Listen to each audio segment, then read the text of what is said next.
नमस्ते दोस्तों, आज हम लोग बात करेंगे कॉन्स्टिट्यूशन के बारे में और इसके कुछ फीचर्स के बारे में। कॉन्स्टिट्यूशन को कंसीडर किया जाता है as supreme law of the land.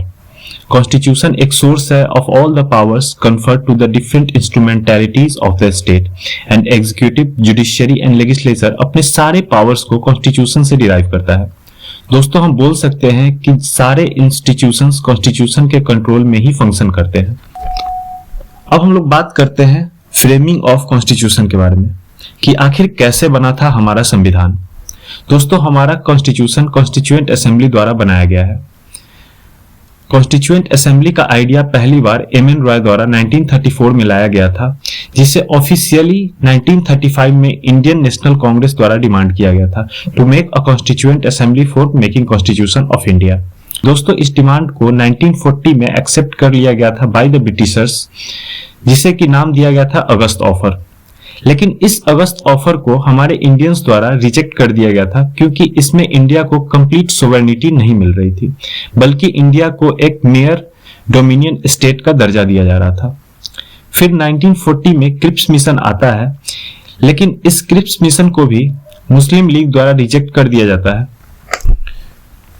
Finally 1946 में कैबिनेट मिशन प्लान आता है, जिसमें कॉन्स्टिट्यूएंट असेंबली को बनाने की बात की जाती है। इसे मुस्लिम लीग द्वारा भी एक्सेप्ट कर लिया जाता है और हमारे कॉन्स्टिट्यूएंट असेंबली का निर्माण किया जाता है। हमारा कॉन्स्टिट्यूएंट असेंबली 1946 में बनके तैयार हो जाता है।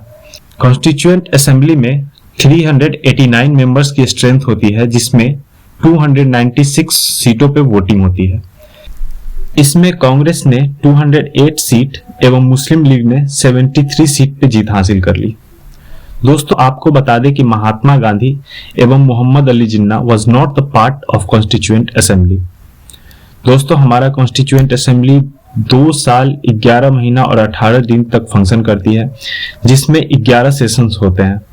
इसके बाद हमारा कॉन्स्टिट्यूशन बनके तैयार हो जाता है। अब कॉन्स्टिट्यूएंट असेंबली से रिलेटेड 5 फैक्ट्स को जान लेते हैं।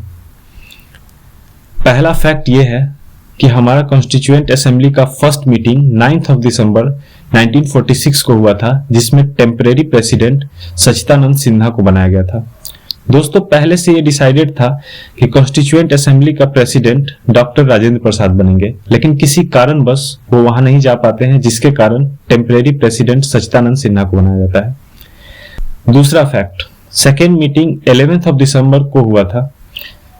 इसमें डॉक्टर राजेंद्र प्रसाद को प्रेसिडेंट ऑफ कॉन्स्टिट्यूएंट असेंबली बनाया गया था। तीसरा fact, Muslim League constituent assembly को बाइकआउट करता है and they demanded a separate state called Pakistan. चौथा fact, sir B N. Rau was appointed as constitutional adviser to the constituent assembly. पांचवा फैक्ट, कॉन्स्टिट्यूएंट असेंबली का लास्ट मीटिंग 24 दिसंबर 1950 को होता है। कॉन्स्टिट्यूएंट असेंबली से जुड़े और भी फैक्ट्स हो सकते हैं, जिसे हम फिर कभी किसी वीडियो के द्वारा जान लेंगे। दोस्तों, कॉन्स्टिट्यूएंट असेंबली को बनाने में पंडित जवाहरलाल नेहरू का एक इंपॉर्टेंट रोल रहा है। उन्होंने 13 दिसंबर 1946 को ऑब्जेक्टिव रिजोल्यूशन को कॉन्स्टिट्यूएंट असेंबली के सामने लाया था। ऑब्जेक्टिव रिजोल्यूशन सारे फंडामेंटल्स एंड फिलॉसफी को दर्शाता है टू क्रिएट अ कॉन्स्टिट्यूशन। दोस्तों, ऑब्जेक्टिव रिजोल्यूशन को 22 जनवरी 1947 को एक्सेप्ट कर लिया जाता है। यही ऑब्जेक्टिव रिजोल्यूशन हमारा आज का प्रीएम्बल है। दोस्तों, प्रीएम्बल पे पहले से हमारा एक वीडियो है, जिसका लिंक मैं डिस्क्रिप्शन में डाल दूंगा। अगर आप लोग का डिमांड हो तो कॉन्स्टिट्यूएंट असेंबली पे एक फुल वीडियो भी लाया जा सकता है। चलिए, अब हम बात करते हैं फीचर्स ऑफ कॉन्स्टिट्यूशन के बारे में। दोस्तों, ट्रेडिशनली कॉन्स्टिट्यूशन 2 टाइप के होते हैं, ईदर फेडरल और unitary. Unitary constitution are those constitution where power are centralized in one government, that is central government. वही फेडरल गवर्नमेंट में डिवीजन ऑफ पावर होता है between centre and state. Indian constitution को लेके बहुत से जूरिस्ट में डिफरेंट ओपिनियन रहा है। जैसे प्रोफेसर केसी वियर ने इंडियन कॉन्स्टिट्यूशन को एक क्वाज़ाई फेडरल कॉन्स्टिट्यूशन बोला है।